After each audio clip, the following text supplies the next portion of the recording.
Oke, bismillah, assalamualaikum warahmatullahi wabarakatuh. Perkenalkan, saya Muhammad Hilmi Wijdan dari KPI A. Di sini saya akan mengerjakan tugas Mahrotul Kalam dari Bapak Halim. Oke, tugas tersebut menugaskan bahwasannya kami mahasiswa diminta mencantumkan 6 video. Materinya terserah. Tapi setelah saya pertimbangkan, sepertinya cukup hanya dengan satu video. Di sini saya akan menjelaskan 6 materi. Oke, yang pertama adalah kata dalam bahasa Arab ditinjau dari jenisnya. Yaitu ada 3. Yang pertama ada isim atau kata benda atau kata sifat. Kemudian yang kedua ada fiil, yaitu kata kerja. Kemudian yang terakhir adalah huruf. Oke, yang pertama saya jelaskan dulu adalah isim. Apa itu isim? Isim itu mudahnya kata benda atau kata sifat. Isim sendiri ada banyak sekali. Contohnya nama, tempat, kemudian keadaan dan lain sebagainya. Contohnya banyak, ada isim syaro, isim isim mausul, isim mabni, isim ma'rifat, isim nakiroh dan lain sebagainya. Kemudian yang kedua adalah fiil, kata kerja. Yang membedakan fiil dari isim adalah fiil itu dia ada waktunya dan dia bersifatnya kata kerja. Dia terikat waktu.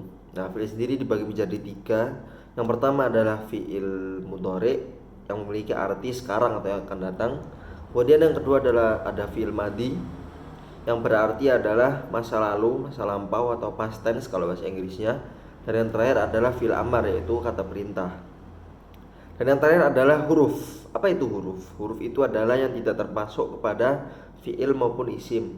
Dan yang membedakan lagi dari fiil dan isim, huruf itu gak bisa berdiri sendiri. Dia harus bersambung dengan kata lain, entah isim entah fiil. Itu yang pertama, kata. Lalu yang selanjutnya, yang kedua adalah kata dalam bahasa Arab itu menurut jenisnya atau kalimat menurut jenisnya. Menurut jenisnya atau gendernya. Jadi di bahasa Arab itu sangat mementingkan sekali yang namanya gender atau jenis kelamin. Di bahasa Arab ada 2, yaitu laki-laki dan perempuan. Nah, laki-laki ini disebut dengan mudzakkar, yang dia menunjukkan laki-laki, kata sifat laki-laki. Dan yang kedua adalah muannats. Nah, muannats ini dia menjelaskan tentang kata sifat perempuan, kata perempuan, nama perempuan, atau yang tak marbutoh, tak yang bulat kemudian ada tiriknya 2 di atas. Nah, tanda yang paling jelas ya tadi yaitu adalah yang muannats itu ada tak marbutohnya. Contohnya langsung saja. Pelajar laki-laki itu bahasa Arabnya tolibun. Kemudian pelajar perempuan itu bahasa Arabnya adalah tolibatun. Nah, yang tolibun ini mudzakkar dan yang tolibatun ini adalah muannats. Itu menurut gendernya. Nah, kemudian setelah menurut gendernya yang akan saya bahas, yang pertama tadi sudah menurut jenisnya, menurut gendernya, yang ketiga adalah menurut jumlahnya. Jadi bahasa Arab itu selain memperhatikan jenis dan juga gender, juga memperhatikan sekali jumlahnya.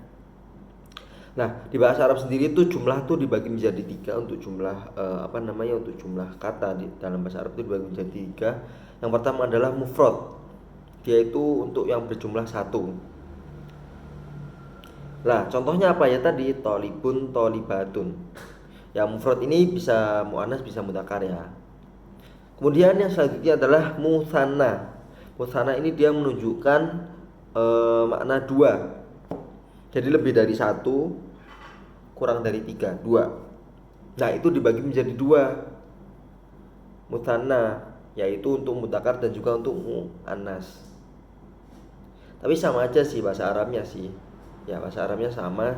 Nanti ketambahan dengan alif nun atau ya nun. Contohnya tolibun jadinya tolibani atau tolibaini. Tolibatun jadinya tolibataini, tolibatani. Itu untuk yang musanna. Dan yang terakhir adalah dia adalah jamak. Jamak itu yaitu untuk yang berjumlah 3 atau lebih. Nah, untuk jamak ini sendiri, jamak itu dibagi menjadi 3. Yang pertama ada jamak mudzakkar salim, yang kedua ada jamak muannats salim, dan yang ketiga ada jamak taksir. Oke, di sini kita bahas. Jamak mudzakkar salim yaitu yang menunjukkan laki-laki berjumlah 3 atau lebih. Itu, laki-laki berjumlah 3 atau lebih. Itu kata sifat laki-laki atau nama laki-laki. Contohnya mudarrisun untuk mufrad, mudarrisani atau mudarrisaini untuk mutsanna. Lalu jamak mudzakkar salimnya yaitu adalah mudarrisuna atau mudarrisina. Jadi ketambahan wawu nun dan juga ya nun. Itu untuk jamak mudzakkar salim. Lalu untuk jamak muannats salim ya. Lalu yang kedua adalah jamak muannats salim ya. Muannats salim itu adalah untuk kata sifat perempuan atau yang bertambahan butoh untuk berjumlah 3 atau lebih. Nah, jamak muannats salim ini itu apa namanya? Tandanya, contohnya mudarrisatun, mudarrisatani, mudarrisataini untuk musanna, mudarrisatun atau mudarrisatin. Jadi ketambahan alif sama ta, cuman beda di harokat aja. Lalu yang terakhir adalah jamak taksir. Nah, jamak taksir sendiri itu artinya itu adalah jamak yang pecah. Ya, kenapa kok pecah? Atau itu karena bermakna pecah dari bentuk mufradnya. Jadi dia tuh nggak ada rumusnya gitu. Gimana cara kita bisa tahu? Ya sebenarnya ada bentuk-bentuknya. Kemarin seperti diajarkan oleh Pak Halim. Ya, tapi lebih mudahnya untuk kita yaitu kita bisa mencari di kamus atau belajar dengan orang Arab langsung.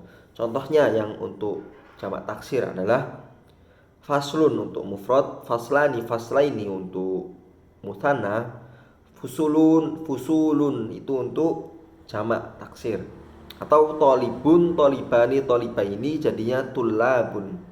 Itu untuk jamak mudzakkar jamak taksir. Ya, untuk berjumlah 3 atau lebih yang dia itu pecah dari bentuk mufradnya. Itu. Jadi yang pertama tadi udah jenisnya, yang kedua gender, yang ketiga adalah jumlah. Oke, untuk yang dasar-dasar sepertinya sudah. Oke, kita menuju yang selanjutnya, materi keempat. Yang akan kita pelajari adalah tentang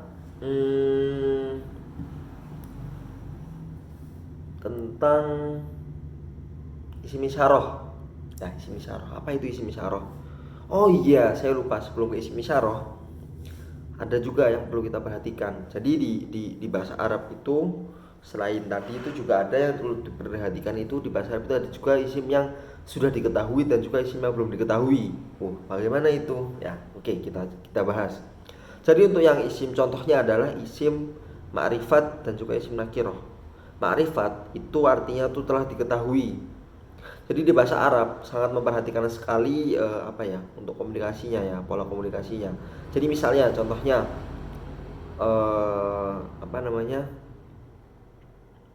di ma'rifat tadi itu kita mengetahui. Contohnya dalikal kitabu, khud dalikal kitab. Artinya itu adalah ambil buku itu. Ya, jadi untuk buku itu tadi itu dua-duanya sudah mengetahui, yang berbicara maupun yang mendengar. Nah, gimana? Apa tandanya al-ma'rifat? Ma'rifat itu tanda paling sederhananya adalah alif lam, ketambahan alif lam di kata tersebut. Ya, kemudian selanjutnya setelah ma'rifat adalah ada yang namanya nakirah. Apa itu nakirah? Ya, nakirah itu yang nggak diketahui, kebalikannya dari ma'rifat tadi. Nah, untuk yang nakirah ini dia itu tandanya simple ya. Kalau tadi ma'rifat harus ada alif lamnya, kalau nakirah itu nggak boleh ada alif lamnya. Tandanya apa? Tandanya adalah tanwin. Itu misalnya khud ja'a tolibun. Nah, itu kan kita nggak tahu, pokoknya dia ada siswa yang datang gitu, ada pelajar yang datang. Tapi kita nggak tahu itu siapa, fotonya bagaimana, kita nggak tahu. Seperti itu kurang lebih. Kemudian tadi sudah 4 ya tadi. Kemudian yang selanjutnya yang kelima yang perlu kita ketahui adalah tentang i'rab. Ya, jadi di bahasa Arab itu sangat penting sekali yang namanya i'rab. Nah, sebelum ke i'rab tuh, jadi di bahasa Arab, dalam bahasa Arab itu kita juga ada yang namanya istilahnya itu ada perubahan kata, perubahan harokat biasanya di belakang, atau perubahan huruf di belakang dari sebuah kata. Nah itu sebabnya apa? Sebabnya banyak sekali. Ya karena saya terlalu terlalu dalam kalau misalnya mau kita bahas di sini. Oke, tapi sebelum masuk ke sana, sebelum masuk ke perubahan-perubahan tadi itu adalah yang tetap. Nah, jadi di isim sendiri itu ada namanya isim mabni. Jadi dia itu sifatnya tetap, nggak boleh berubah. Contohnya isim mabni adalah ya huruf-huruf tadi. Huruf itu semuanya bersifat mabni. Mabni itu adalah dia nggak boleh berubah. Mau bagaimanapun keadaannya itu nggak boleh berubah. Contohnya adalah huruf itu contohnya wa, gitu. Wa. Huruf A itu huruf ataf kan, wa. Lah, wa itu nggak boleh berubah. Misalnya contohnya di Al-Qur'an, walillahi mulkus samawati wal ard misalnya. Nggak boleh kita rubah jadinya wulillah itu nggak boleh. Nanti kayak itu bisa merubah arti. Itu mabni. Jadi dia tuh harus tetap nggak boleh berubah. Lalu yang selanjutnya ada i'rab tadi. I'rab itu ada 4. Di isim ada 3, di fi'il ada 3. Jadi di isim itu ada 3, yaitu adalah rofa, kemudian nasab, kemudian jar. Kalau yang simpelnya yang paling mudah untuk dihafal ya. Kalau rofa itu dhammah, nasab itu fathah, kemudian untuk jar itu kasroh. Itu yang paling mudah untuk dihafal. Itu di isim. Kemudian untuk di fi'il itu ada 3 juga. Itu yang pertama ada rofa, ada nasab ya sama, dan yang terakhir adalah jazm. Jadi kalau di fi'il nggak ada jar, kalau di isim itu nggak ada jazm. Jazm itu apa tandanya? Tandanya sukun. Mudahnya seperti itu. Itu jadi kita sudah 5. Dan yang terakhir yang paling sering kita gunakan yaitu adalah di isim isyarah. Apa itu isim isyarah? Isim isyarah itu adalah kata tunjuk. Yang paling sering kita gunakan adalah ini dan juga itu. Oke. Yang pertama kita bahas ini dulu. Ini itu di bahasa Arab itu ada 2, yaitu digunakan untuk mudzakkar dan juga untuk muannats. Nah, yang mudzakkar itu adalah hadza yang sering kita dengar. Hadza, dia bisa di awal, bisa di akhir posisinya gitu, dan dia bersifat mabni. Itu hadza. Artinya ini. Dan yang kedua adalah yang untuk muannats, yaitu hadhihi. Ya, ketambahan ha. Hadhihi. Nah, kalau hadhihi ini juga sama, penjelasannya juga sama, artinya ini digunakan untuk yang dekat. Dia untuk perempuan ya, yang membedakan dengan hadza. Dan juga sama dia bersifat mabni juga. Jadi nggak boleh jadinya hudhihi, hadhihu, itu nggak boleh, harus hadhihi. Gitu.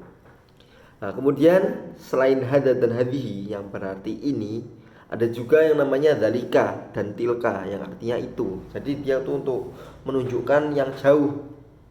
Ya, itu. Nah, yang pertama kita bahas adalah dzalika. Apa itu dzalika? Dzalika itu artinya itu.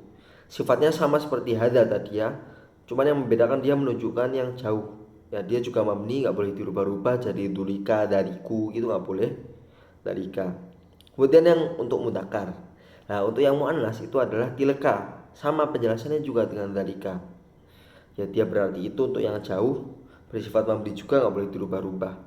Mungkin itu aja dari saya. Tadi yang pertama kita sudah bahas tentang fiil, isim dan huruf. Kita juga sudah bahas mudzakkar muannats. Kita juga sudah bahas mufrad mutsanna, jamak taksir, jamak mudzakkar salim, jamak muannats salim, isim nakiro, isim ma'rifat, isim isyarah ya, dzalika, tilka, hadza, hadihi, dan yang tadi sebelum yang kelima yang kita bahas adalah tentang isim mabni dan isim mu'rab. Yang mu'rab itu ada 4, 3 di isim, 3 di fiil, 3 di isim yaitu rofa, nasab dan juga jar, 3 di fiil yaitu rofa, nasab dan juga jazm. Ya, mungkin itu dari saya, kurang lebih yang mohon maaf. Bila sabilillah, wastabiqul khairat. Assalamualaikum warahmatullahi wabarakatuh.